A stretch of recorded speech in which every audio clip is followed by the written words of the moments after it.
अस्सलाम वालेकुम prep class. Urdu की किताब खोलें, सफ़ा नंबर 6, बड़ी शक्ल और आहर की आवाज़।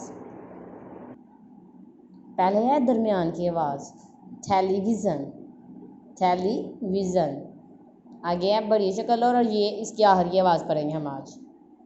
ग्लास, गास, ग्लास, गास।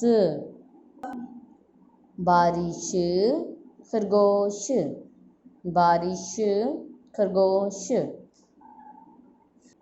सब बच्चे मेरे साथ मिल के पढ़ें। कमीस, हालिस, कमीस, हालिस। सब बच्चे मेरे साथ पढ़ें मिल के। अब हम इसको पीछे से रिवाइज करेंगे। टेलीविज़न, ग्लास, गास, बारिश, खरगोश, खमीस, हालिस। प्रेप क्लास इन अल्फाज पे आप पेंसिल फेरेंगे, जैसे मैंने फेरे सेम ऐसे आप भी पेंसिल फेरेंगे।